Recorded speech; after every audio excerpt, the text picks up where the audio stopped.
ਸਾਰਿਆਂ ਦੀ ਚਾਦਰ ਕੋਈ ਸਾਫ਼ नहीं हुंदी। अचानक ही गलतियां बंदे कोल हो जांदियां ने जां बंदा करदा आ, ਜਦੋਂ ਸਾਹਮਣੇ ਆਉਂਦੀਆਂ ਨੇ ਤੇ ਉਹਨੂੰ ਦਰਦ ਹੁੰਦਾ। ਕੈਪਟਨ ਅਮਰਿੰਦਰ ਸਿੰਘ ਨੂੰ ਲੈ ਕੇ ਜੋ ਪ੍ਰਗਟ ਸਿੰਘ ਨੇ ਕਿਹਾ, ਤੁਹਾਨੂੰ ਕੀ ਲੱਗਦਾ ਤੁਹਾਡਾ ਸਿਆਸੀ ਤਜਰਬਾ ਕੀ ਕਹਿੰਦਾ ਕਿ ਇਸ ਦੇ ਵਿੱਚ ਪ੍ਰਗਟ ਸਿੰਘ ਠੀਕ ਨੇ ਜਾਂ ਕੈਪਟਨ ਅਮਰਿੰਦਰ ਸਿੰਘ ਠੀਕ ਨੇ? ਇਹਨਾਂ ਦੀ ਜਿਹੜੀ ਲੜਾਈ ਹੈ ਉਹ ਬੜੀ ਗਲਤ ਆ, ਉਹ ਘਾਤਕ ਹੈ ਪੰਜਾਬ ਵਾਸਤੇ। ਇਹ ਪਾਰਟੀ ਬਦਲਣ ਦਾ ਇੱਕ ਤਰੀਕਾ ਆ, ਇੱਕ ਬਹਾਨਾ ਆ कि मेरे नाल इदां होई है। असीं नहीं जानते, किसी ने फोन किया, जे कीता तो FIR करा देवे। 8 महीने बाद इन्हां नूं पता लग जाऊगा कि इन्हां ने की सच बोलिया की झूठ बोलिया।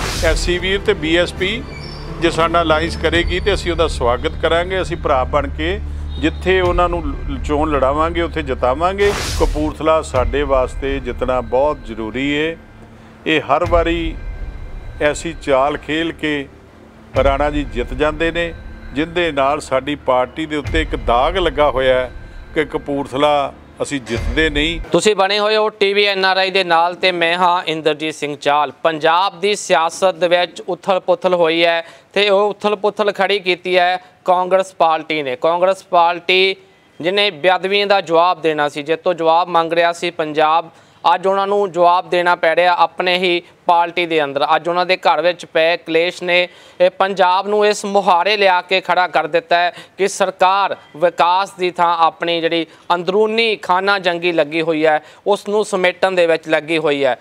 दुआबे तो इस तरह के लीडर अगे आ रहे हैं जिन्होंने सीधे निशाने साधे ने कैप्टन अमरिंदर सिंह ते कल जलंधर छाउणी तो विधायक प्रगट सिंह चंडीगढ़ विखे प्रैस कॉन्फ्रेंस करते हैं तो मुख मंत्री ते वड्डे आरोप लगाते हैं। कहा जा रहा है कि मुख मंत्री वालों धमकियां दित्तियां जा रही ने अपने OSD जरिए जलंधर छाउणी के विधायक नूं, क्योंकि करीबी मन्निया जाता है प्रगट सिंह नूं नवजोत सिंह सिद्धू होना दा। साडे नाल इस समय दुआबे दे धाकड़ लीडर मौजूद ने, सरदार सरबजीत सिंह मक्कड़ साहब साबका विधायक ने ते एक वड्डा रुतबा अकाली दल नूं जे देखा जाए तो इन्हां दा अकाली दल दे विच दुआबे दी सियासत दे विच एक चंगा रुतबा मन्निया जाता और एक बहुत जिहड़े दबदबे वाले लीडर के तौर पर जाने जाते हैं। ये भी जलंधर छाउणी हलके की प्रतिनिधित्व करते हैं इस समय अकाली दल दे विच। गलबात करांगे जिहड़े पंजाब दे विच कांग्रेस दे विच सियासी उथल पुथल हुई है।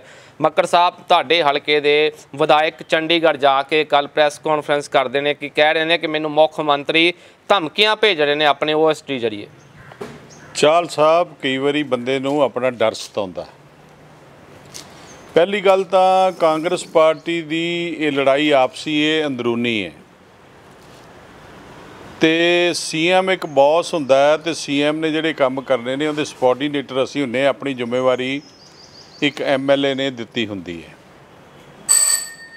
पर लेकिन ये जिहड़ा काम होया है इहदे विच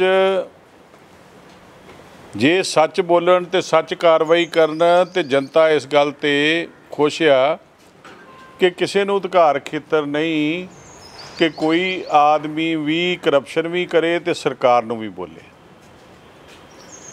वेखो सारियां दी चादर कोई साफ़ नहीं हुंदी। अचानक ही गलतियां बंदे कोल हो जांदियां ने जां बंदा करदा आ, जदों सामने आंदियां ने तो उहनूं दर्द हुंदी है। ये मसला तां ओह हैगा, पर इनू किसी रूप च भी लै लीए, भी सिद्धू दे नाल दा लै लीए जां कुछ भी लै लीए, श्रोमणी अकाली दल ने सरदार प्रगट सिंह नूं 16 दिनां च MLA बनाता सी ते सारा कुछ जो प्राप्तियां जो खर्चे जो सारा कुछ उस तो पहला डायरैक्टर भी श्रोमणी अकाली दल ने स्पोर्ट्स का बनाया सी सरदार दरबारा सिंह जी के कहण ते, क्योंकि उन्होंने एहसानन ला सीगे। पर लेकिन इन्हां ने रिण नहीं मोड़िया। इन्हां ने 2.5-3 साल बाद ही वेख लिया कि मैं हुण चौथे साल की करना है। भी ये तो है ही ये पंजाब का इतिहास भी एक बारी अकाली दल तो एक बारी कांग्रेस। इदां जे किसी ने MLA बनना होवे तो हर बारी पार्टी बदल लवे।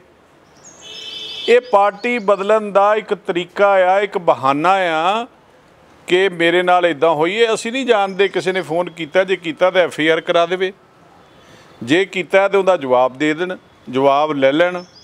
पर लेकिन इहो जी महामारी महामारी की तो एक खबर नहीं बनाई किसी ने कि लोगों को दवाई नहीं मिल रही, लोगों को सैनीटाइज़र नहीं मिल रहे, लोगों ਕਿਸੇ ਤਰ੍ਹਾਂ ਦੀ ਸੁਵਿਧਾ ਨਹੀਂ ਮਿਲ ਰਹੀ। ਪ੍ਰਾਈਵੇਟ ਹਸਪਤਾਲ 'ਚ ਪੈਸੇ ਖਰਚ ਕੇ ਬੈੱਡ ਨਹੀਂ ਮਿਲਦਾ। ਜੇ ਕੋਈ ਸੀਰੀਅਸ ਹੋ ਜੇ ਉਹਦੇ ਉੱਤੇ ਡਾਕਟਰ ਕੋਈ ਨਹੀਂ ਜਾਂਦਾ। ਜੇ ਡਾਕਟਰ ਜਾਂਦਾ ਹੈ, ਸਾਡੇ ਬੜੇ ਟੌਪ ਦੇ ਡਾਕਟਰ ਨੇ ਜਲੰਧਰ ਵਿੱਚ, ਬੜੇ ਬੜੇ ਵੱਡੇ ਹਸਪਤਾਲ ਨੇ ਪ੍ਰਾਈਵੇਟ, ਪਰ ਸਾਰਿਆਂ ਨੇ ਇੱਕ ਵਿੰਗ ਬਣਾ ਕੇ ਉੱਤੇ ਡਾਕਟਰ ਰੱਖ ਦਿੱਤਾ। ਜੇ ਪੁੱਛੋ ਤੇ ਉਹ ਹਮੇਸ਼ਾ ਇਹ ਕਹਿੰਦੇ ਨੇ ਕਿ ਮੈਨੂੰ ਪਤਾ ਨਹੀਂ ਕਿ ਉਹ ਕੀ ਇਲਾਜ ਹੁੰਦਾ ਹੋ ਰਿਹਾ। ਅੱਜ ਲੋਕੀ ਇਸ ਗੱਲ ਨਾਲ ਬਹੁਤ ਮਰ ਰਹੇ ਨੇ, ਲੋਕਾਂ ਦਾ ਨੁਕਸਾਨ ਹੋ ਰਿਹਾ। ਇਸ ਪਾਸੇ ਲੋਕਾਂ ਨੂੰ ਧਿਆਨ ਦੇਣਾ ਚਾਹੀਦਾ ਹੈ। ਇਹਨਾਂ ਦੀ ਲੜਾਈ ਦਾ ਕੀ ਹੈ? 117 MLA ਰੋਜ਼ ਲੜਨ ਤੇ ਇਹਨਾਂ ਦਾ ਦਿਨ ਪਾਸ ਹੋ ਜਾਣਾ। ਇਹ ਇੱਕ ਡਰਾਮਾ ਹੈ। ਜੇ ਸਸੀਅਰ ਨੇ ਤਾਂ ਕੁਝ ਕਰਕੇ ਦਿਖਾਣ। ਮੱਕੜ ਸਾਹਿਬ, ਆਪਾਂ ਸਿਆਸਤ ਨੂੰ ਇੱਕ ਪਾਸੇ ਰੱਖ ਦਿੰਦੇ ਆ। ਕੱਲ ਕੈਪਟਨ ਅਮਰਿੰਦਰ ਸਿੰਘ ਨੂੰ ਲੈ ਕੇ ਜੋ ਪ੍ਰਗਟ ਸਿੰਘ ਨੇ ਕਿਹਾ, ਤੁਹਾਨੂੰ ਕੀ ਲੱਗਦਾ, ਤੁਹਾਡਾ ਸਿਆਸੀ ਤਜਰਬਾ ਕੀ ਕਹਿੰਦਾ ਕਿ ਇਸ ਦੇ ਵਿੱਚ ਪ੍ਰਗਟ ਸਿੰਘ ਠੀਕ ਨੇ ਜਾਂ ਕੈਪਟਨ ਅਮਰਿੰਦਰ ਸਿੰਘ ਠੀਕ ਨੇ? ਪ੍ਰੋਟੋਕੋਲ ਕੀ ਕਹਿੰਦਾ? ਸਿਆਸਤ ਦਾ ਜੇ ਪਿਛੋਕੜ ਜਾਣੀਏ, ਸਿਆਸਤ ਦਾ ਇਤਿਹਾਸ ਜਾਣੀਏ ਤਾਂ ਕੀ ਕਹਿੰਦਾ? ਪ੍ਰੋਟੋਕਾਲ ਤਾਂ ਇਹ ਕਹਿੰਦਾ ਜੀ ਜਿਹੜਾ MLA ਆ ਉਹਨੂੰ ਆਪਣੇ ਹਲਕੇ ਦਾ ਫਿਕਰ ਕਰਨਾ ਚਾਹੀਦਾ। ਪ੍ਰੋਟੋਕਾਲ ਇਹ ਕਹਿੰਦਾ ਕਿ ਜੇ ਕੋਈ ਚੀਜ਼ ਨਹੀਂ ਪਹੁੰਚੀ ਤਾਂ CM ਤੱਕ ਗੱਲ ਪਹੁੰਚਾਉਣੀ ਚਾਹੀਦੀ ਹੈ। ਅਸੀਂ ਰੋਜ਼ ਜਾ ਕੇ CM ਨੂੰ ਮਿਲਦੇ ਸੀ। ਵੈਸੇ ਸਾਡਾ CM ਤਾਂ ਸਰਦਾਰ ਪ੍ਰਕਾਸ਼ ਸਿੰਘ ਜੀ ਬਾਦਲ 7 ਵਜੇ ਆਪਣੀ ਸੀਟ 'ਤੇ ਹਾਜ਼ਰ ਹੋ ਜਾਂਦੇ ਸੀ।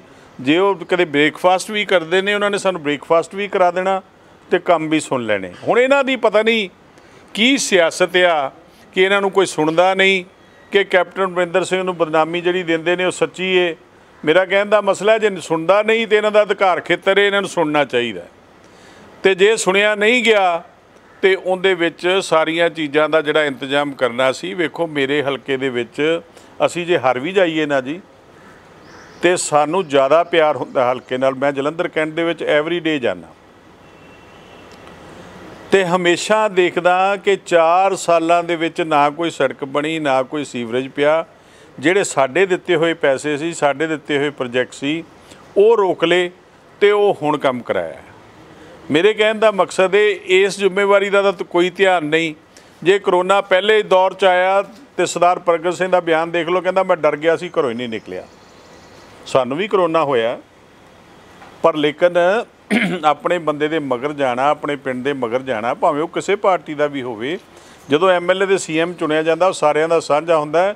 ਮੈਨੂੰ ਤਾਂ ਇਸ ਵੇਲੇ ਕਰੋਨਾ ਦਾ ਫਿਕਰ ਹੈ ਕਿ ਇਹਨਾਂ ਨੇ ਕਰੋਨਾ ਵੱਲ ਕਿਉਂ ਨਹੀਂ ਧਿਆਨ ਦਿੱਤਾ ਤੇ ਇਹ ਕਿਹੜੀ ਲੜਾਈ ਲੜਦੇ ਪਏ ਨੇ। ਉਹ ਕਹਿੰਦੇ ਨੇ ਕਿ ਸਰਦਾਰ ਪ੍ਰਗਟ ਸਿੰਘ ਨੇ ਕਰਪਸ਼ਨ ਕੀਤੀ, ਅਸੀਂ ਵਿਜੀਲੈਂਸ ਫਾਈਲਾਂ ਤਿਆਰ ਕੀਤੀਆਂ ਤੇ ਕੱਢੋ। ਇਹ ਥੋੜ੍ਹਾ ਹੈ ਕਿ ਵਿਜੀਲੈਂਸ ਬਣਿਆ ਓਪੋਜੀਸ਼ਨ ਵਾਸਤੇ, ਵੀ ਓਪੋਜੀਸ਼ਨ ਨੂੰ ਨੱਪਣਾ ਹੋਵੇ ਤਾਂ ਵਿਜੀਲੈਂਸ ਨੂੰ ਵਰਤ ਲਓ। ਪਰ ਲੇਕਿਨ ਜੇ ਤੁਹਾਡਾ ਬੰਦਾ ਬੇਈਮਾਨੀ ਕਰਦਾ, ਪਹਿਲਾਂ ਉਹਨੂੰ ਫੜੋ। ਕੋਈ ਵੀ ਕਰਦਾ ਕਰੋ, ਕਰਕੇ ਦੱਸੋ। ਇਹ ਤਾਂ ਐਵੇਂ ਇੱਕ ਕਿਸੇ ਨੂੰ ਕਹਿ ਦੇਣਾ ਤੇ ਕਹਿਣਾ ਕੁਛ ਨਾ, ਇਹ ਗਲਤ ਆ। ਇੱਕ ਲੀਡਰ ਨੇ ਕੋਈ ਬਿਆਨ ਦੇ ਦਿੱਤਾ, ਦੂਜੇ ਲੀਡਰ ਨੇ ਕੋਈ ਬਿਆਨ ਦੇ ਦਿੱਤਾ। ਸਾਰਿਆਂ ਨੂੰ ਭਲੀ ਭਾਂਤ ਪਤਾ ਹੈ ਵੀ ਇੱਥੇ ਜਿੰਨੀਆਂ ਇਨਲੀਗਲ ਕਲੋਨੀਆਂ ਬਣੀਆਂ ਨੇ ਉਹ 'ਚ ਕਿਹਦਾ ਇੰਟਰਸਟ ਆ। ਸਾਰਿਆਂ ਨੂੰ ਪਤਾ ਹੈ ਕਿ ਕਿੱਥੇ ਕਿੱਥੇ ਕਿਹੜੀ ਕਿਹੜੀ ਜ਼ਮੀਨ ਬਣਾਈ ਗਈ, ਕਿਹੜੀ ਕਿਹੜੀ ਚੀਜ਼ ਦਾ ਇੱਦਾਂ ਕੀਤਾ ਗਿਆ। ਪਰ ਲੇਕਿਨ ਆਪਾਂ ਇੱਕ ਪਾਸੇ ਤਾਂ ਢੰਡੋਰਾ ਪਿੱਟਦੇ ਹਾਂ ਕਿ ਅਸੀਂ ਬਿਲਕੁਲ ਇਮਾਨਦਾਰ ਹਾਂ। ਕੀ ਆਪਣੇ ਕੋਲ ਪੈਸੇ ਕੋ ਕਦੇ ਉੱਤੋਂ ਡਿੱਗ ਪੈਂਦੇ ਨੇ? ਆਪਾਂ ਜਿਹੜੀਆਂ ਜਾਇਦਾਦਾਂ ਬਣਾਉਂਦੇ ਹਾਂ ਕਿਤੇ ਐਵੇਂ ਬਣ ਜਾਂਦੀਆਂ ਨੇ। ਇਹੋ ਹੀ ਵਿਉਂਤ ਕੱਢ ਲਈ ਜਾਏ ਕਿ ਪਹਿਲਾਂ ਜਦੋਂ ਬਣਨ ਤੋਂ ਪਹਿਲਾਂ ਕੀ ਸੀ ਤੇ ਅੱਜ ਕੀ ਹੈ, ਤੁਹਾਡੇ ਸਾਹਮਣੇ ਸਾਰਾ ਕੁਝ ਆ ਜਾਏਗਾ। ਪਰ ਲੇਕਿਨ ਅਸੀਂ ਕਿੰਤੂ ਪਰੰਤੂ ਨਹੀਂ ਕਰਦੇ। ਇਹਨਾਂ ਦੀ ਪਾਰਟੀ ਨੇ ਜੇ ਕਿੰਤੂ ਪਰੰਤੂ ਕੀਤਾ, ਅਸੀਂ ਉਹਦੇ ਵਿੱਚ ਉਹਨਾਂ ਹਿੱਸਾ ਲੈਂਦੇ ਜਿੰਨਾ ਕਿ ਸਾਨੂੰ ਪ੍ਰੈਸ ਪੁੱਛਦੀ ਹੈ। ਇਹਨਾਂ ਦੀ ਆਪਸੀ ਲੜਾਈ ਹੈ। ਇਹਨਾਂ ਦੀ ਜਿਹੜੀ ਲੜਾਈ ਹੈ ਉਹ ਬੜੀ ਗਲਤ ਆ, ਉਹ ਘਾਤਕ ਆ ਪੰਜਾਬ ਵਾਸਤੇ। ਇਹਨਾਂ ਨੇ ਪੰਜਾਬ ਦਾ ਸਮਾਂ ਪਹਿਲਾਂ ਤਾਂ ਕਿਸਾਨੀ ਦੇ ਮੁਕਾਬਲੇ 'ਚ ਕੱਢ ਦਿੱਤਾ, ਕਿਉਂਕਿ BJP ਦੇ ਨਾਲ ਵੀ ਰਲ ਕੇ ਅਸੀਂ BJP ਛੱਡ ਦਿੱਤੀ। ਅਕਾਲੀ ਦਲ ਨੇ, ਇਹਨਾਂ ਨੇ BJP ਨੂੰ ਅਡਾਪਟ ਕਰ ਲਿਆ। ਜੋ ਫਾਰਮੂਲਾ ਮੋਦੀ ਸਾਹਿਬ ਭੇਜਦੇ ਨੇ, ਕੈਪਟਨ ਸਾਹਿਬ ਉਹ ਕਰਦੇ ਨੇ। ਅੱਜ ਕਿਸਾਨਾਂ ਨੂੰ ਭੁਲੇਖੇ 'ਚ ਲਿਆ ਜਾਂਦਾ। ਅੱਜ ਕਿਸਾਨ ਕਿੰਨੀ ਦੇਰ ਦਾ ਸੜਕਾਂ ਦੇ ਉੱਤੇ ਬੈਠਾ, ਕਿੰਨੇ ਮਹਾਂਮਾਰੀ 'ਚ ਐਕਸਪਾਇਰ ਹੋ ਚੁੱਕੇ ਨੇ, ਕਿਉਂਕਿ ਕਿਸਾਨ ਦੀ ਹਿੱਕ ਚੌੜੀ ਹੈ। ਕਿਸਾਨ ਬੋਲਦਾ ਨਹੀਂ, ਕਿਸਾਨ ਬਰਦਾਸ਼ਤ ਕਰ ਲੈਂਦਾ। ਕਿਸਾਨ ਦਾ ਜੀ ਐਕਸਪਾਇਰ ਹੋ ਜਾਏ, ਉਹ ਮੇਰਾ ਖਿਆਲ ਆ ਕਿ ਪੋਸਟਮਾਰਟਮ ਵੀ ਨਹੀਂ ਕਰਾਉਂਦਾ, ਭਾਵੇਂ ਕਰੋਨਾ ਨਾਲ ਹੋ ਜਾਏ, ਭਾਵੇਂ ਕਿਸੇ ਗੱਲ ਨਾਲ ਹੋ ਜਾਏ। ਕਿੰਨੇ ਬੰਦੇ ਸਾਡੇ ਉੱਥੇ ਸ਼ਹੀਦ ਹੋਏ ਨੇ। ਇਹਨਾਂ ਨੇ ਦੋਨਾਂ ਏਜੰਡਿਆਂ ਵੱਲ ਧਿਆਨ ਹੀ ਨਹੀਂ ਦਿੱਤਾ। ਨਹੀਂ ਤੇ ਬੰਦੇ ਦਾ ਕੀ ਕੰਮ ਹੈ? ਮੇਰਾ ਬੰਦਾ ਇੱਕ ਵੀ ਨੁਕਸਾਨ 'ਚ ਹੋਵੇ ਤੇ ਮੈਂ ਤਾਂ ਉਹਦੇ ਕੋਲ ਜਾ ਕੇ ਬੈਠੂੰਗਾ, ਮੈਂ ਤਾਂ ਉਹਦਾ ਸਤਿਕਾਰ ਕਰੂੰਗਾ, ਮੈਂ ਤਾਂ ਉਹਦੇ ਨਾਲ ਹੋ ਕੇ ਉਹਦੀ ਮਦਦ ਕਰੂੰਗਾ। ਇਹ ਸਾਰੀ ਬਦਲਾਖੋਰੀ ਜਿਹੜੀ ਇੱਕ ਦੂਜੇ ਨਾਲ ਹੈ ਜੀ, ਇਹ ਮੈਂ ਤਾਂ ਕਹਿੰਦਾ ਕਾਰਵਾਈ ਕਰਕੇ ਦਿਖਾਣ, ਕਾਰਵਾਈ ਕਰਨ, ਇਹ ਉਹਨਾਂ ਦਾ ਜਵਾਬ ਦੇਣ। ਜੇ ਸੱਚੇ ਨੇ ਜਵਾਬ ਦੇਣ। ਕਿਹੜੀ ਗੱਲ ਹੈ, ਆਪਾਂ ਨੂੰ ਕੀ ਡਰ ਪਿਆ? ਜੇ ਮੈਂ ਸੱਚਾ ਹਾਂ तो मैं क्यों लुकांगा किसी तो? मैं अपना जवाब देवांगा। पर जे मैं कार्रवाई नहीं करनी, मैं दबके मारने ने, ਉਹਦਾ कोई फायदा नहीं है। आई वाश किया इन्होंने। ਮੱਕੜ ਸਾਹਿਬ, ਤੁਹਾਡੇ ਸਿਆਸੀ ਵਿਰੋਧੀ ਨੇ ਪ੍ਰਗਟ ਸਿੰਘ, ਜਿਹੜੀ ਉਥਲ ਪੁਥਲ ਕਾਂਗਰਸ 'ਚ ਹੋਈ ਹੈ, ਚੋਣਾਂ ਨੇੜੇ ਨੇ, ਤੁਹਾਨੂੰ ਸਿਆਸੀ ਤੌਰ ਤੇ ਕਿੰਨਾ ਕੁ ਲਾਭ ਮਿਲਣ ਵਾਲਾ? ਜੇ ਪ੍ਰਗਟ ਸਿੰਘ ਦੇ ਕਾਰਵਾਈ ਹੁੰਦੀ ਹੈ ਜਾਂ ਕੋਈ ਜਾਂਚ ਖੁੱਲ੍ਹਦੀ ਹੈ ਤਾਂ ਅੰਦਰੋਂ ਅੰਦੀ ਤਾਂ ਤੁਸੀਂ ਖੁਸ਼ ਵੀ ਹੋਵੋਗੇ ਕਿ ਸਿਆਸੀ ਤੌਰ ਤੇ ਤੁਹਾਨੂੰ ਇੱਕ ਫਾਇਦਾ ਮਿਲ ਸਕਦਾ? ਨਹੀਂ, ਮੈਂ ਇਹੋ ਜਿਹਾ ਫਾਇਦਾ ਨਹੀਂ ਲੈਣਾ ਚਾਹੁੰਦਾ। ਮੈਂ ਕਿਸੇ ਦੀ ਫੈਮਿਲੀ ਤੇ ਅਟੈਕ ਨਹੀਂ ਕਰਨਾ ਚਾਹੁੰਦਾ। ਮੈਂ ਪ੍ਰਗਟ ਸਿੰਘ ਤੇ ਸਿੱਧੇ ਤੌਰ ਤੇ ਕੋਈ ਅਟੈਕ ਨਹੀਂ ਕਰਨਾ ਚਾਹੁੰਦਾ। ਕਿਉਂ ਨਹੀਂ ਕਰਨਾ ਚਾਹੁੰਦਾ? ਕਿ ਲੋਕਾਂ ਦੀਆਂ ਨਜ਼ਰਾਂ ਅੱਜ ਸਭ ਦੇਖਦੀਆਂ। ਅਸੀਂ 10 ਸਾਲ ਲਗਾਤਾਰ ਸੇਵਾ ਕੀਤੀ, ਪਰ ਸਾਡੀ ਬਦਨਾਮੀ 2 ਏਜੰਡਿਆਂ ਤੇ ਲੋਕਾਂ ਨੇ ਕੀਤੀ। ਸਾਨੂੰ ਲੋਕਾਂ ਨੇ ਰਾਜ ਭਾਗ ਚੋਂ ਭੇਜ ਦਿੱਤਾ ਸਾਡੀ ਪਾਰਟੀ ਨੂੰ। ਅਸੀਂ ਅੱਜ ਬਾਹਰ ਬਹਿ ਕੇ ਸੇਵਾ ਕਰ ਰਹੇ ਹਾਂ, ਪਰ ਲੇਕਿਨ ਅਸੀਂ ਸੇਵਾ ਨਹੀਂ ਛੱਡੀ ਕਿ ਲੋਕਾਂ ਦੇ ਸਾਹਮਣੇ ਸੱਚ ਆ ਜਾਣਾ। ਜੇ ਸਾਨੂੰ ਲੋਕਾਂ ਨੂੰ ਇਹਨਾਂ ਨੇ ਲਿਬੇੜਨ ਦੀ ਕੋਸ਼ਿਸ਼ ਕੀਤੀ ਹੈ ਬਿਨਾਂ ਕਿਸੇ ਗੱਲ ਦੇ, ਤੇ ਇਹ ਤਾਂ ਸਾਹਮਣੇ ਲਿਬੜ ਰਹੇ ਨੇ। ਇਹਨਾਂ ਦਾ ਇੱਕ ਬੰਦਾ ਨਹੀਂ, ਇਹ ਸਾਰੀਆਂ ਵਿਜੀਲੈਂਸ ਇਨਕੁਆਇਰੀਆਂ ਭਾਵੇਂ ਖੋਲ੍ਹ ਲੈਣ, ਸਾਰਿਆਂ 'ਚੋਂ ਕੁਝ ਨਾ ਕੁਝ ਲੱਭੇਗਾ। ਲੱਭੇ ਨਾ ਲੱਭੇ ਇਹਨਾਂ ਦੀ ਮਰਜ਼ੀ ਹੈ। ਜਦੋਂ ਮਰਜ਼ੀ ਬੰਦ ਕਰ ਲੈਣ, ਜਦੋਂ ਮਰਜ਼ੀ ਖੋਲ੍ਹ ਲੈਣ। ਅੱਜ ਮੈਂ ਉਹਦੇ ਵਿੱਚ ਡੁੱਬ ਜਾਵਾਂ ਕਿ ਮੈਂ ਇਸ ਗੱਲ 'ਤੇ ਖੁਸ਼ ਹਾਂ? ਮੈਂ ਬਿਲਕੁਲ ਇਸ ਗੱਲ 'ਤੇ ਖੁਸ਼ ਨਹੀਂ। ਮੈਂ ਆਪਣੀ ਸਿਆਸਤ ਆਪ ਕਰਨੀ ਹੈ। ਮੈਂ ਆਪਣੀ ਪਾਰਟੀ ਦੀਆਂ ਸੇਵਾਵਾਂ ਦੇਣੀਆਂ ਨੇ, ਮੈਂ ਆਪਣੀਆਂ ਸੇਵਾਵਾਂ ਦੇਣੀਆਂ ਨੇ। ਇਹਨਾਂ ਨੇ ਆਪਣੀਆਂ ਦਿੱਤੀਆਂ ਨੇ ਕਿ ਨਹੀਂ ਦਿੱਤੀਆਂ ਲੋਕਾਂ ਦੇ ਸਾਹਮਣੇ? ਇਹਨਾਂ ਨੇ 4 ਸਾਲ ਕੋਈ ਸੇਵਾਵਾਂ ਹੀ ਨਹੀਂ ਦਿੱਤੀਆਂ, ਤੇ ਮੈਂ ਕਾਹਤੇ ਖੁਸ਼ ਹੋਣਾ? ਮੇਰੇ ਵੱਲੋਂ ਤਾਂ ਸਰਦਾਰ ਪ੍ਰਗਟ ਸਿੰਘ ਆਏਗਾ ਤੇ ਮੈਂ ਖੁਸ਼ ਹੋਵਾਂਗਾ ਕਿ ਜੇ ਤੂੰ ਲੋਕਾਂ ਦੇ ਨਾਲ ਦੂਜੀ ਵਾਰੀ ਵੀ ਇਨਸਾਫ ਨਹੀਂ ਕੀਤਾ ਜਾਂ ਸੇਵਾ ਨਹੀਂ ਕੀਤੀ ਤੇ ਲੋਕ ਮਜ਼ਾ 'ਚ ਖਾਣ, ਤੇ ਜੇ ਚਲੇ ਜਾਣਗੇ ਤੇ ਕਿਸੇ ਹਲਕੇ 'ਚ ਹੋਰ ਜਾ ਕੇ ਕਹਿ ਦੇਣਗੇ ਮੈਂ ਤਾਂ ਉੱਥੇ ਬੜੀ ਸੇਵਾ ਕੀਤੀ ਹੈ। ਮੱਕੜ ਸਾਹਿਬ, ਇੱਕ ਪੱਖ ਇਹ ਵੀ ਕਹਿ ਰਿਹਾ ਕਿ ਇਹ ਜਿਹੜਾ ਸਾਰਾ ਕੁਝ ਕਾਟੋ ਕਲੇਸ਼ ਕਾਂਗਰਸ ਦੇ ਅੰਦਰ ਪਿਆ ਹੈ, ਜਾਣ ਬੁੱਝ ਕੇ ਕੀਤਾ ਜਾ ਰਿਹਾ, ਔਰ ਇਹਦੇ ਪਿੱਛੇ ਜਿਹੜੀ ਰਣਨੀਤੀ ਬਣਾ ਰਹੇ ਨੇ ਪ੍ਰਸ਼ਾਂਤ ਕਿਸ਼ੋਰ, ਜਿਹਨਾਂ ਨੂੰ ਮਾਹਿਰ ਮੰਨਿਆ ਜਾਂਦਾ ਦੇਸ਼ ਵਿੱਚ ਚੋਣਾਂ ਜਿੱਤਣ ਦਾ। ਤੁਹਾਡਾ ਕੋਈ ਸਿਆਸੀ ਤਜਰਬਾ ਵੀ ਇਸ ਗੱਲ ਦਾ ਇਸ਼ਾਰਾ ਕਰਦਾ, ਜਾਂ ਤੁਹਾਨੂੰ ਵੀ ਕੋਈ ਸਮਝ ਪੈਂਦੀ ਹੈ ਕਿ ਇਸ ਤਰ੍ਹਾਂ ਦੀ ਵੀ ਕੋਈ ਕਹਾਣੀ ਲਿਖੀ ਜਾ ਸਕਦੀ ਅੰਦਰ ਖਾਤੇ? ਸਿਆਸਤ ਦੇ ਵਿੱਚ ਬੜਾ ਗੰਦਾ ਇਹ ਹਿੱਸਾ ਬਣ ਗਿਆ ਵੀ ਬੰਦਾ ਪਾਰਟੀ 'ਚੋਂ ਲਿਆਓ, ਉਹ ਧੋਖੇ ਦੀਆਂ ਨਵੀਆਂ ਸਕੀਮਾਂ ਕੱਢੇ। ਪਹਿਲਾਂ ਪ੍ਰਸ਼ਾਂਤ ਤੋਂ ਲੋਕ ਜਵਾਬ ਲੈਣ ਤੇ CM ਸਾਹਿਬ ਤੋਂ ਜਵਾਬ ਲੈਣ। ਬੜਾ ਵੱਡਾ ਹੁੰਦਾ ਬੰਦੇ ਦਾ ਧਰਮ। ਜੇ ਮੈਂ ਆਪਣੇ ਧਰਮ ਦਾ ਨਹੀਂ ਤੇ ਮੈਂ ਕਿਸੇ ਦਾ ਵੀ ਨਹੀਂ। ਚਲੋ ਸੈਕੂਲਰ ਹੋਣਾ ਬੜੀ ਚੰਗੀ ਗੱਲ ਆ, ਪਰ ਲੇਕਿਨ ਗੁਟਕਾ ਸਾਹਿਬ ਦੀ ਸਹੁੰ ਖਾਣੀ ਤੇ ਜਿੰਨੀਆਂ ਚੀਜ਼ਾਂ 32 ਜਾਂ 40 ਜਾਂ 50 ਇਹਨਾਂ ਨੇ ਅਨਾਉਂਸ ਕੀਤੀਆਂ ਸੀ, ਉਹਨੂੰ ਇੱਕ ਨੂੰ ਵੀ ਟੱਚ ਨਹੀਂ ਕੀਤਾ। ਜੇ ਟੱਚ ਕੀਤਾ ਤੇ ਐਵੇਂ ਜਿਵੇਂ ਚੀਚੀ ਲਾ ਕੇ ਸ਼ਹੀਦ ਬਣੀਦਾ ਨਾ ਜੀ, ਉਹੋ ਜਿਹਾ ਟੱਚ ਕੀਤਾ। ਤੇ ਜੇ ਉਹ ਟੱਚ ਕੀਤਾ ਤੇ ਉਹਦਾ ਇਨਸਾਫ ਲੋਕਾਂ ਦੇ ਮਨ ਤੱਕ ਨਹੀਂ ਪਹੁੰਚਿਆ ਤੇ ਇਹਨਾਂ ਮਗਰ ਝੂਠੇ ਨੇ।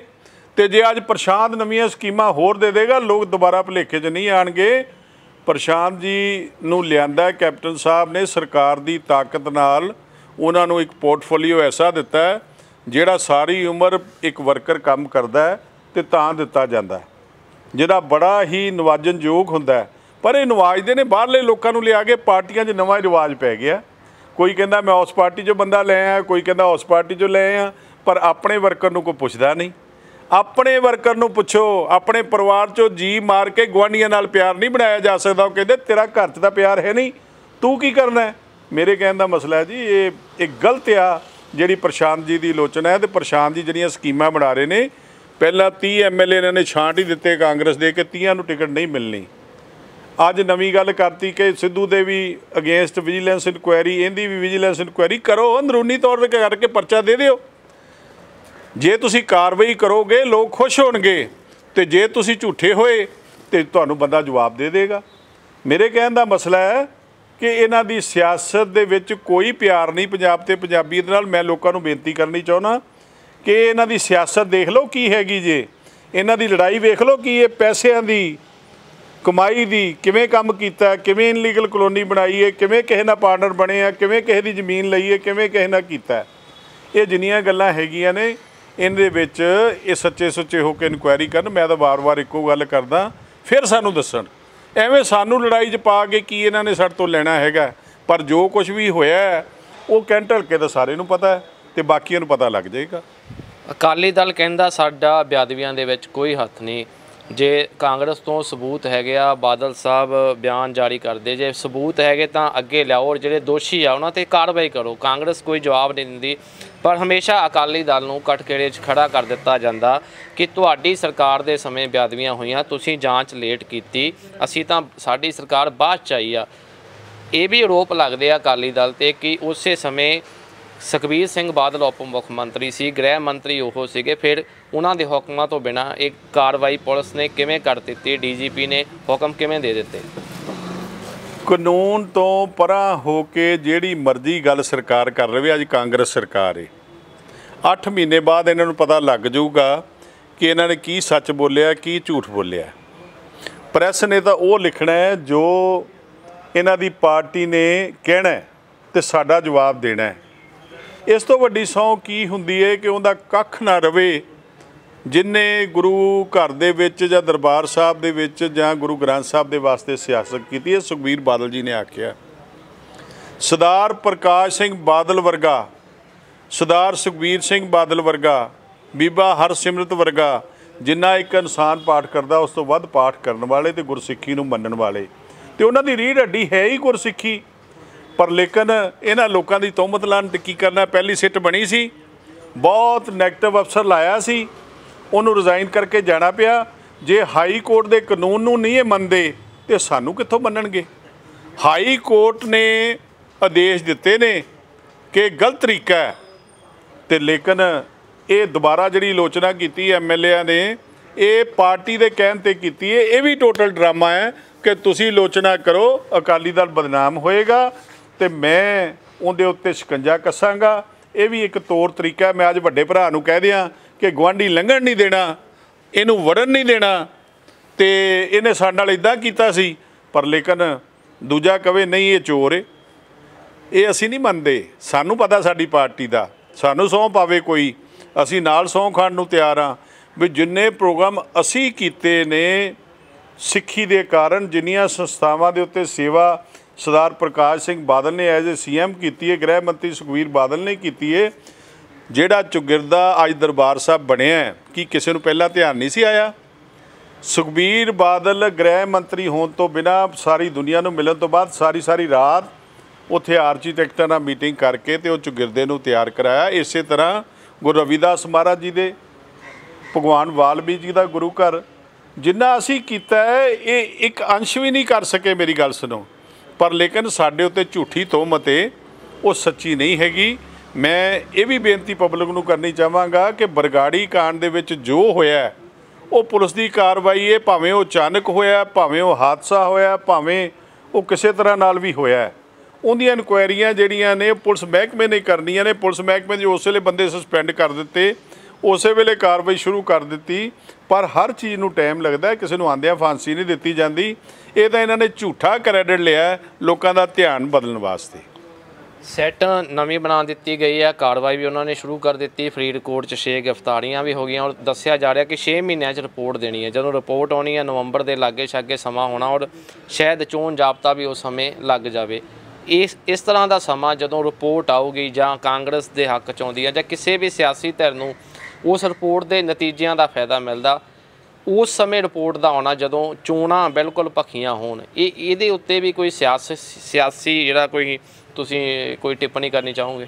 ਇਹ ਇਲੈਕਸ਼ਨ ਸਟੰਟ ਆ। ਅੱਜ ਇਲੈਕਸ਼ਨ ਸਟੰਟ ਸਾਰੇ ਸੂਬਿਆਂ ਦੇ ਵਿੱਚ ਲੋਕਾਂ ਨੇ ਸ਼ੁਰੂ ਕਰ ਦਿੱਤਾ। ਮੌਕੇ ਦਾ CM ਇਲੈਕਸ਼ਨ ਸਟੰਟ ਆਪਣੀ ਸਰਕਾਰੀ ਤਾਕਤ ਨਾਲ ਕਰਦਾ, ਪਬਲਿਕ ਦੀ ਦਿੱਤੀ ਹੋਈ ਤਾਕਤ ਨਾਲ ਕਰਦਾ, ਕੋਈ ਸਰੀਰ ਨਾਲ ਨਹੀਂ ਕਰਦਾ। ਇਹ ਇਲੈਕਸ਼ਨ ਸਟੰਟ ਦੇ ਵਿੱਚ ਸਟੰਟ ਖੇਲਣਗੇ, ਪਰ ਅਸੀਂ ਲੋਕਾਂ ਦੀ ਸੱਥ ਉੱਤੇ ਜਦੋਂ ਜਾਂਦੇ ਹਾਂ, ਲੋਕ ਮਾਨ ਸਨਮਾਨ ਕਰਦੇ ਨੇ ਕਿ ਜੋ ਸ਼੍ਰੋਮਣੀ ਅਕਾਲੀ ਦਲ ਨੇ ਕੀਤਾ ਕੋਈ ਨਹੀਂ ਕਰ ਸਕਦਾ। ਅਸੀਂ ਇਹਨਾਂ ਕਾਂਗਰਸੀਆਂ ਦੇ ਕਹਿਣ ਦੇ ਉੱਤੇ ਕਿਸੇ ਗੱਲ ਵੱਲ ਧਿਆਨ ਨਹੀਂ ਦਿੰਦੇ। ਅਸੀਂ ਤੁਹਾਡੇ ਨਾਲ ਆ। ਜੇ ਸਾਡੇ ਵਰਗੇ ਛੋਟੇ ਜਿਹੇ ਬੰਦੇ ਦੇ ਸਾਹਮਣੇ ਉਹ ਗੱਲ ਕਹਿੰਦੇ ਨੇ ਤੇ ਉਹਨਾਂ ਦੀ ਆਤਮਾ ਨੇ ਉਹਨਾਂ ਨੂੰ ਆਵਾਜ਼ ਦਿੱਤੀ ਹੈ ਕਿ ਅਕਾਲੀ ਦਲ ਸੇਵਾ ਤਾਂ ਕਰ ਸਕਦਾ ਹੈ। ਅਕਾਲੀ ਦਲ ਕਦੀ ਆਪਣੀ ਪਾਰਟੀ ਤੋਂ, ਆਪਣੇ ਧਰਮ ਤੋਂ ਪਰਾਂ ਹੋ ਕੇ ਕਦੀ ਸੋਚ ਵੀ ਨਹੀਂ ਸਕਦਾ ਕਿ ਅਸੀਂ ਸੜਕ ਦੇ ਵਿੱਚ ਵੀ ਟੋਆ ਪੈਣ ਦੀ ਹੈ ਜਿਹੜੀ ਗੁਰੂ ਘਰ ਨੂੰ ਆਉਂਦੀ ਹੈ। ਮੱਕੜ ਸਾਹਿਬ 2022 'ਚ ਇਲੈਕਸ਼ਨ ਆਉਣੀਆਂ, ਦੁਆਬੇ 'ਚ ਤੁਸੀਂ ਇੱਕ ਵੱਡਾ ਚਿਹਰਾ ਹੋ ਪਾਰਟੀ ਦਾ, ਔਰ ਕਿਹਾ ਜਾ ਰਿਹਾ ਕਿ BSP ਦੇ ਨਾਲ ਅਕਾਲੀ ਦਲ ਦਾ ਗੱਠਜੋੜ ਹੋ ਸਕਦਾ, ਔਰ BSP ਦਾ ਆਧਾਰ ਜ਼ਿਆਦਾ ਇਸ ਖੇਤਰ ਦੇ ਵਿੱਚ ਹੀ ਮੰਨਿਆ ਜਾਂਦਾ। ਤੁਹਾਡੇ ਉੱਪਰ ਇੱਕ ਵੱਡਾ ਭਾਰ ਹੋਊਗਾ ਉਸ ਸਮਝੌਤੇ ਨੂੰ ਲੈ ਕੇ। ਉਸ ਤੋਂ ਬਾਅਦ ਜੇ ਸੀਟਾਂ ਦੀ ਵੰਡ ਹੁੰਦੀ ਹੈ, ਕਿਉਂਕਿ ਜੇ ਬੀਐਸਪੀ ਨਾਲ ਸਮਝੌਤਾ ਹੁੰਦਾ ਤਾਂ ਬੀਐਸਪੀ ਦਾ ਵੀ ਦਾਅਵਾ ਦੁਆਬੇ ਦੇ ਵਿੱਚ ਹੀ ਜ਼ਿਆਦਾ ਹੋਊਗਾ। ਕੋਈ ਇਸ ਨੂੰ ਲੈ ਕੇ ਵਿਚਾਰ ਚਰਚਾ ਹੋਈ ਹੈ? ਕੋਈ ਬੀਐਸਪੀ ਦੇ ਨਾਲ ਕੋਈ ਸੰਪਰਕ ਹੈਗਾ ਜਾਂ ਤੁਹਾਡੀ ਪਾਰਟੀ ਨੇ ਕੋਈ ਉਸ ਨੂੰ ਲੈ ਕੇ ਕੋਈ ਜ਼ਿੰਮੇਵਾਰੀ ਲਾਈ ਹੋਵੇ? ਦੇਖੋ, ਅਸੀਂ ਖੇਤਰੀ ਪਾਰਟੀ ਹਾਂ। ਸਾਡਾ ਐਸਸੀ ਪਰਿਵਾਰਾਂ ਦੇ ਨਾਲ ਇੱਕ ਐਡਾ ਵੱਡਾ ਰਿਸ਼ਤਾ ਹੈ। ਜਿਵੇਂ ਅਸੀਂ ਬੀਜੇਪੀ ਨੂੰ ਇੰਨੇ ਸਾਲ 9 ਮਾਸ ਦਾ ਰਿਸ਼ਤਾ ਲੈ ਕੇ ਨਾਲ ਚੱਲੇ ਹਾਂ ਤੇ ਸਾਨੂੰ ਮਜਬੂਰੀ ਨਾਲ ਕਿਸਾਨਾਂ ਪਿੱਛੇ ਉਹਨਾਂ ਨਾਲ ਤੋੜਨਾ ਪਿਆ। ਸਾਨੂੰ ਇਸ ਤਾਕਤ ਦੀ ਜ਼ਰੂਰਤ ਹੈ। ਜੇ ਸਾਡੀ ਪਾਰਟੀ ਇਹਨਾਂ ਨਾਲ ਅਲਾਈਅੰਸ ਕਰੇਗੀ ਬੀਐਸਪੀ ਨਾਲ, ਤੇ ਸਾਡੀ ਤਾਕਤ ਵਧੇਗੀ, ਘਟੇਗੀ ਨਹੀਂ। ਜੇ ਵੰਡ ਖਾਵਾਂਗੇ, ਵੰਡ ਕੇ ਸੇਵਾ ਕਰਾਂਗੇ, ਤੇ ਸਾਡੀ ਤਾਕਤ ਜ਼ਿਆਦੀ ਹੋਏਗੀ। ਜੇ ਕੋਈ ਵਿਉਂਤਬੰਦੀ ਬਣਦੀ ਹੈ, ਜੇ ਸਿਰੇ ਲੱਗਦੀ ਹੈ, ਤੇ ਅਸੀਂ ਉਹਨੂੰ ਵੈਲਕਮ ਕਰਾਂਗੇ। ਕੋਈ ਚਰਚਾ ਹੋ ਰਹੀ ਹੈ? ਪਾਰਟੀ ਨੇ ਕੋਈ ਤੁਹਾਨੂੰ ਕਿਹਾ ਇਸ ਨੂੰ ਲੈ ਕੇ? ਪਾਰਟੀ ਇਸ ਲੈਵਲ ਤੇ ਗੱਲ ਨਹੀਂ ਕਰਦੀ। ਇਹ ਉੱਪਰਲੇ ਲੈਵਲ ਦੀ ਗੱਲ ਆ। ਸਾਨੂੰ ਕੁਛ ਨਹੀਂ ਪਾਰਟੀ ਨੇ ਅਜੇ ਤੱਕ ਪੁੱਛਿਆ। ਜਿੱਦਣ ਸਾਨੂੰ ਪਾਰਟੀ ਪੁੱਛੇਗੀ, ਸਾਨੂੰ ਇੰਨਾ ਜ਼ਰੂਰ ਪੁੱਛਿਆ ਕਿ ਜੇ ਅਸੀਂ ਬੀਐਸਪੀ ਦੇ ਨਾਲ ਅਲਾਈਅੰਸ ਕਰਦੇ ਹਾਂ ਤੇ ਸਾਨੂੰ ਠੀਕ ਰਹੇਗਾ। ਅਸੀਂ ਕਿਹਾ ਬਿਲਕੁਲ ਠੀਕ ਰਹੇਗਾ। ਅਸੀਂ ਹਾਂ ਪੱਕੀ ਨਾਅਰਾ ਲਾਇਆ।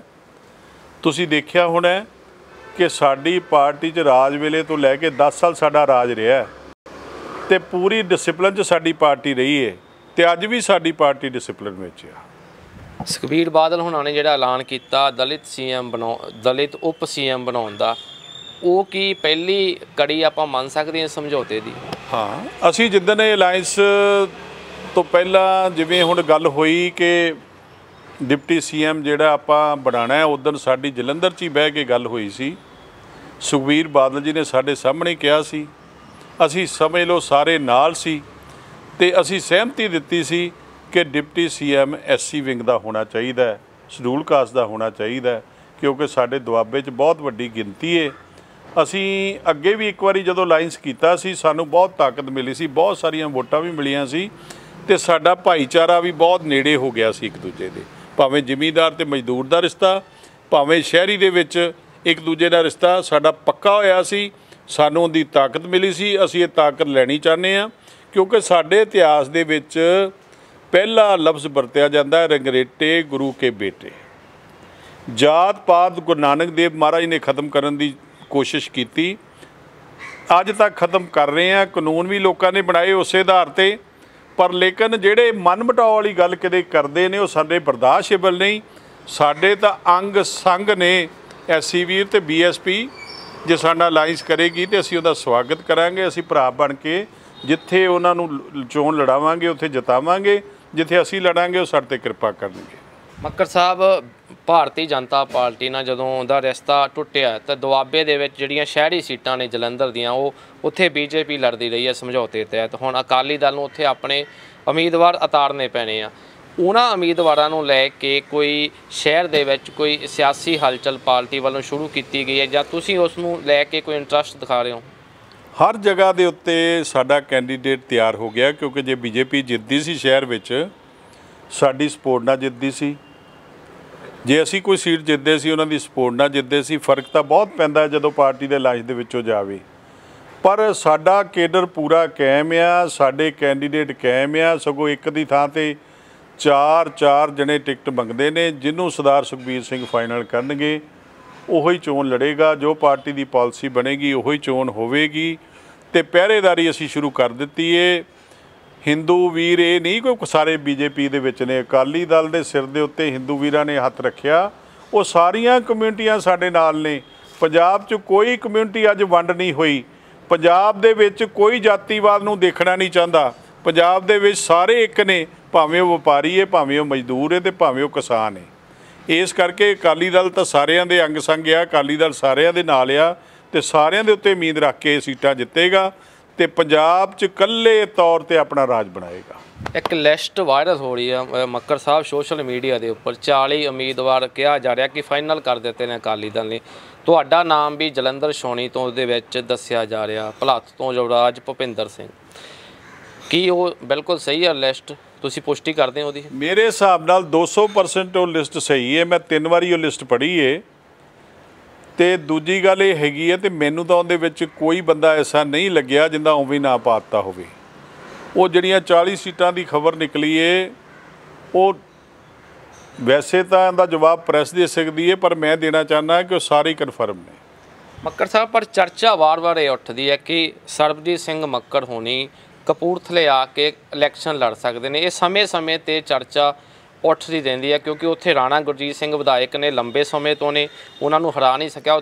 ਖੁਦ ਤੁਸੀਂ ਉੱਥੇ ਚੋਣ ਲੜ ਚੁੱਕੇ ਹੋ ਤੇ ਪਾਰਟੀ ਉੱਥੇ ਲਗਾਤਾਰ ਕਮਜ਼ੋਰ ਹੋ ਰਹੀ ਹੈ। ਇਸ ਤਰ੍ਹਾਂ ਦੇ ਲੀਡਰ ਦੀ ਤਲਾਸ਼ ਆ ਪਾਰਟੀ ਨੂੰ ਜਿਹੜਾ ਰਾਣਾ ਗੁਰਜੀਤ ਸਿੰਘ ਨੂੰ ਸਿਆਸੀ ਤੌਰ 'ਤੇ ਸਖਤ ਟੱਕਰ ਦੇ ਸਕੇ। ਔਰ ਸਮੇਂ-ਸਮੇਂ 'ਤੇ ਤੁਹਾਡੀਆਂ ਚਰਚਾਵਾਂ ਉੱਥੇ ਉੱਠਦੀਆਂ ਰਹਿੰਦੀਆਂ ਨੇ।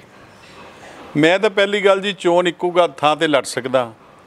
ਜਲੰਧਰ ਛਾਉਣੀ ਦੇ ਵਿੱਚ ਮੈਨੂੰ ਜਦ ਸੀਟ ਦਿੱਤੀ ਹੋਈ ਹੈ, ਮੈਂ ਉਹਨੂੰ ਸੰਭਾਲ ਜਾਵਾਂ ਤੇ ਮੇਰੀ ਵੱਡੀ ਤਾਕਤ ਆ। ਜੋ ਪਾਰਟੀ ਜ਼ਿੰਮੇਵਾਰੀ ਦੇਵੇ ਬੰਦੇ ਨੂੰ, ਉਹ ਕਰਨੀ ਚਾਹੀਦੀ ਹੈ। ਬਾਕੀ ਪਾਰਟੀ ਦੇ ਸਿਪਾਹੀ ਆ। ਕਪੂਰਥਲੇ ਕੋਈ ਬਗਾਨਾ ਬੰਦਾ ਨਹੀਂ। ਕਪੂਰਥਲੇ ਜੇ ਅਸੀਂ ਸਰਦਾਰ ਪਰਮਜੀਤ ਸਿੰਘ ਨੂੰ ਟਿਕਟ ਦਵਾਈ ਸੀ ਤੇ ਉਹਦੇ ਵਿੱਚ ਸਾਡਾ ਪੂਰਾ ਹਿੱਸਾ ਸੀ, ਸਹਿਮਤੀ ਨਾਲ ਸੀ। ਜੇ ਮੈਂ ਜਲੰਧਰ ਛਾਉਣੀ ਦੇ ਵਿੱਚ ਆਇਆ ਸੀ ਤੇ ਪ੍ਰਧਾਨ ਦੇ ਹੁਕਮ ਨਾਲ ਆਇਆ ਸੀ। ਹਮੇਸ਼ਾ ਪਾਰਟੀਆਂ ਦੇ ਵਿੱਚ ਪ੍ਰਧਾਨ ਦਾ ਹੁਕਮ ਚੱਲਦਾ ਹੈ, ਜੋ ਪ੍ਰਧਾਨ ਹੁਕਮ ਲਾ ਦੇਵੇ। ਪਰ ਮੈਂ ਇਹ ਕਹਿ ਸਕਦਾ ਕਿ ਮੈਂ ਪੱਕਾ ਜਲੰਧਰ ਛਾਉਣੀ 'ਚ ਜੋ ਕੋਈ ਪਾਰਟੀ ਕਿਸੇ ਹੋਰ ਦੀ ਜ਼ਿੰਮੇਵਾਰੀ ਲਾਏਗੀ, ਕਿਸੇ ਪਰਿਵਾਰ ਦੇ ਬੰਦੇ ਦੀ ਜ਼ਿੰਮੇਵਾਰੀ ਲਾਏਗੀ, ਕਿਸੇ ਪਹਿਲੇ ਦੀ ਜ਼ਿੰਮੇਵਾਰੀ ਲਾਏਗੀ, ਅਸੀਂ ਠੋਕ ਕੇ ਉਹਦੇ ਨਾਲ ਹੋ ਕੇ ਉਹਨੂੰ ਜਿਤਾਵਾਂਗੇ। ਕਪੂਰਥਲਾ ਸਾਡੇ ਵਾਸਤੇ ਜਿੱਤਣਾ ਬਹੁਤ ਜ਼ਰੂਰੀ ਹੈ।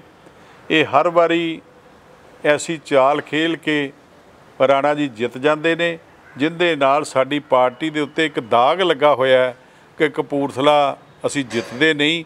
ਉਹਦੇ ਵਿੱਚ ਕਈ ਸਮੀਕਰਨ ਨੇ, ਕਿਉਂਕਿ ਮੈਂ 7 ਸਾਲ ਉੱਥੇ ਸੇਵਾ ਕੀਤੀ ਹੈ ਤੇ ਮੈਂ ਸੇਵਾ ਇੱਦਾਂ ਦੀ ਕੀਤੀ ਹੈ ਕਿ ਮੈਨੂੰ ਕੋਈ ਇੱਕ ਬੰਦਾ ਵੀ ਮਿਲੇ ਤੇ ਮੈਂ ਉਹਨੂੰ ਪਛਾਣ ਸਕਦਾ, ਉਹ ਮੈਨੂੰ ਪਛਾਣ ਸਕਦਾ। ਮੈਂ ਕਿਸੇ ਦੀ ਮਾਂ ਭੈਣ ਨੂੰ ਆਪਣੀ ਭੈਣ ਬਣਾਇਆ, ਮਾਂ ਨੂੰ ਮਾਂ ਬਣਾਇਆ, ਐਡਾ ਵਧੀਆ ਇੱਕ ਰਿਲੇਸ਼ਨ ਬਣਿਆ।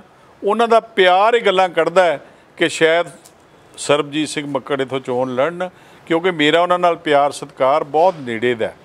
ਤੇ ਜਦੋਂ ਨਵੇਂ ਹਲਕੇ 'ਚ ਬੰਦਾ ਜਾਂਦਾ ਹੈ ਤੇ ਜਿਵੇਂ ਪ੍ਰਭਾਤ ਫੇਰੀ ਕੱਢੀ ਦੀ ਨਾ, ਅਸੀਂ ਰੋਜ਼ ਹੀ ਕੱਢਦੇ ਸੀ, ਅਸੀਂ ਰੋਜ਼ ਹੀ ਉਹਨਾਂ ਦੇ ਵਿੱਚ ਜਾਂਦੇ ਸੀ। ਸਾਡੇ ਵਾਸਤੇ ਕੋਈ ਵੱਖਰਾ ਬੀਜੇਪੀ ਵਾਲਾ ਨਹੀਂ ਸੀ, ਕੋਈ ਅਕਾਲੀ ਦਲ ਵਾਲਾ ਨਹੀਂ ਸੀ। ਅਸੀਂ ਸਾਰੇ ਇੱਕ ਹੋ ਕੇ ਉੱਥੇ ਚੋਣ ਲੜੀ ਸੀ। ਅਗਲੀ ਚੋਣ ਲੜਨੀ ਸੀ, ਪਾਰਟੀ ਦਾ ਹੁਕਮ ਆ ਗਿਆ ਕਿ ਤੁਸੀਂ ਜਲੰਧਰ ਛਾਉਣੀ ਤੋਂ ਲੜਨੀ ਹੈ। ਪ੍ਰਗਟ ਸਿੰਘ, ਉਦੋਂ ਵੀ ਪ੍ਰਗਟ ਸਿੰਘ ਨੇ ਇਹੋ ਕੁਝ ਕੀਤਾ ਸੀ।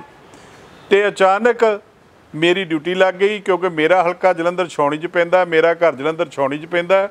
ਉਹ ਪੈਣ ਦੇ ਨਾਲ ਤੇ ਮੈਂ ਪਹਿਲਾਂ ਮੰਗਦਾ ਵੀ ਛਾਉਣੀ ਦੀ ਸੀ। ਮੈਨੂੰ ਛਾਉਣੀ ਨਾਲ ਪਿਆਰ ਇਸ ਕਰਕੇ ਸੀ ਕਿ ਮੇਰਾ ਪਹਿਲਾ ਹਲਕਾ ਆਦਮਪੁਰ, ਜਿੱਥੋਂ ਮੈਂ MLA ਸੀ, ਉਹਦੀਆਂ ਬੰਨੇ ਸਾਂਝੇ ਸੀ। ਤੇ ਹਰ ਇੱਕ ਨੂੰ ਲਾਲਚ ਹੁੰਦਾ ਹੈ ਕਿ ਮੈਨੂੰ ਜੇ ਮੇਰੀ ਜ਼ਮੀਨ ਦੇ ਨਾਲ ਦਾ ਖੇਤ ਮਿਲ ਜਾਏ ਤੇ ਮੈਂ ਉੱਥੇ ਸੇਵਾ ਕਰ ਲਾਂ। ਇਸ ਕਰਕੇ ਇਹ ਨਾਂ ਲਿਆ ਜਾਂਦਾ ਹੈ। ਕੋਈ ਵੱਡੀ ਗੱਲ ਨਹੀਂ। ਮੈਂ ਅੰਗ ਸੰਗ ਹਾਂ ਹਰ ਇੱਕ ਦੇ, ਮੈਂ ਹਰ ਇੱਕ ਦੀ ਮਦਦ ਕਰਾਂਗਾ। ਮੇਰਾ ਅਕਾਲੀ ਦਲ ਹੀ ਮੇਰੀ ਪਾਰਟੀ ਹੈ, ਅਕਾਲੀ ਦਲ ਹੀ ਮੇਰਾ ਧੜਾ ਹੈ, ਮੇਰਾ ਕੋਈ ਆਪਣਾ ਪਰਸਨਲ ਧੜਾ ਨਹੀਂ। ਤੇ ਜੋ ਅਕਾਲੀ ਦਲ ਕਰਦਾ ਹੈ ਮੈਨੂੰ ਉਹ ਮਨਜ਼ੂਰ ਹੁੰਦਾ ਹੈ। ਇੱਕ ਹੋਰ ਸਵਾਲ ਇਸੇ ਨੂੰ ਲੈ ਕੇ ਕਿ ਜੇ ਪਾਰਟੀ ਤੁਹਾਡੀ ਡਿਊਟੀ ਲਾਉਂਦੀ ਆ ਉੱਥੇ ਕਿਸੇ ਨੂੰ ਥਾਪੜਾ ਦੇਣ ਲਈ, ਜਾਂ ਤੁਹਾਡੇ ਪਰਿਵਾਰ ਦੇ ਉੱਪਰ ਇਹ ਜ਼ਿੰਮੇਵਾਰੀ ਸੱਟ ਦਿੱਤੀ ਜਾਂਦੀ ਕਿ ਤੁਸੀਂ ਆਓ ਉੱਥੇ ਮੈਦਾਨ ਦੇ ਵਿੱਚ, ਸਵੀਕਾਰ ਹੈ? ਦੇਖੋ, ਇਹਦੀ ਮੈਂ ਕੋਈ ਕਿੰਤੂ ਪਰੰਤੂ ਨਹੀਂ ਕਰਨਾ ਚਾਹੁੰਦਾ, ਕਿਸੇ ਗੱਲ 'ਚ ਨਹੀਂ ਪੈਣਾ ਚਾਹੁੰਦਾ। ਮੇਰੇ ਵਾਸਤੇ ਤਾਂ ਪੰਜਾਬ ਦੇ 117 ਦੇ 17 ਹਲਕੇ ਇੱਕੋ ਜਿਹੇ ਨੇ। ਮੇਰੇ ਸਾਰੇ ਭਰਾ ਭਾਈ, ਮੇਰੇ ਸਾਰੇ ਵੱਡੀ ਉਮਰ ਦੇ ਅੰਕਲ, ਮੇਰੇ ਸਾਰੇ ਸਤਿਕਾਰਯੋਗ ਚੋਣਾਂ ਲੜਦੇ ਨੇ ਤੇ ਪਾਰਟੀ ਉਹਨੂੰ ਸਨਮਾਨ ਦਿੰਦੀ ਹੈ ਜਿਹੜਾ ਜਿੱਤਣ ਯੋਗ ਹੋਵੇ। ਬਹੁਤ ਬਹੁਤ ਧੰਨਵਾਦ। ਇਹ ਸਨ ਦੁਆਬੇ ਦੇ ਇੱਕ ਵੱਡੇ ਅਕਾਲੀ ਆਗੂ ਸਰਦਾਰ ਸਰਬਜੀਤ ਸਿੰਘ ਮੱਕੜ, ਕਿਉਂਕਿ ਕੱਲ੍ਹ ਚਰਚਾ ਦੇ ਵਿੱਚ ਪੰਜਾਬ ਦਾ ਜਲੰਧਰ ਛਾਉਣੀ ਹਲਕਾ ਵੀ, ਤੇ ਜਿੱਥੋਂ ਦੀ ਇਹ ਪ੍ਰਤੀਨਿਧਤਾ ਕਰਦੇ ਨੇ ਉੱਥੋਂ ਦੇ ਵਿਧਾਇਕ ਪ੍ਰਗਟ ਸਿੰਘ ਨੇ ਬਹੁਤ ਤਰ੍ਹਾਂ ਦੇ ਆਰੋਪ ਲਾਏ ਨੇ ਪੰਜਾਬ ਦੇ ਮੁੱਖ ਮੰਤਰੀ ਦੇ ਉੱਪਰ। ਇੱਕ ਵਿਲੱਖਣ ਤਰ੍ਹਾਂ ਦੀ ਸਿਆਸਤ ਹੁੰਦੀ ਨਜ਼ਰ ਆ ਰਹੀ ਹੈ ਪੰਜਾਬ ਦੇ ਵਿੱਚ। ਜੇ ਅਤੀਤ ਨੂੰ ਝਾਕਦੇ ਹਾਂ, ਪੰਜਾਬ ਦੀ ਸਿਆਸਤ ਨੂੰ ਦੇਖਦੇ ਹਾਂ, ਤਾਂ ਇੱਥੋਂ ਤੱਕ ਗੱਲ ਕਦੇ ਨਹੀਂ ਪਹੁੰਚਦੀ ਕਿ ਜਦੋਂ ਇੱਕ ਵਿਧਾਇਕ ਉਸ ਤਰ੍ਹਾਂ ਦੀਆਂ ਟਿੱਪਣੀਆਂ ਆਪਣੇ ਮੁੱਖ ਮੰਤਰੀ ਦੇ ਉੱਪਰ ਕਰਦਾ ਹੈ। ਅਸੀਂ ਜਿਹੜੀਆਂ ਤਮਾਮ ਸਿਆਸੀ ਆਗੂ ਨੇ ਉਹਨਾਂ ਦੇ ਵਿਚਾਰ ਤੁਹਾਡੇ ਤੱਕ ਪਹੁੰਚਾਉਂਦੇ ਰਹਾਂਗੇ। ਬਣੇ ਰਹੋ TV NRI ਦੇ ਨਾਲ। ਕੈਮਰਾਮੈਨ ਜਸਵਿੰਦਰ ਸਿੰਘ ਮਾਲੜੀ ਦੇ ਨਾਲ ਇੰਦਰਜੀਤ ਸਿੰਘ ਚਾਲ, NRI ਮੀਡੀਆ, ਜਲੰਧਰ।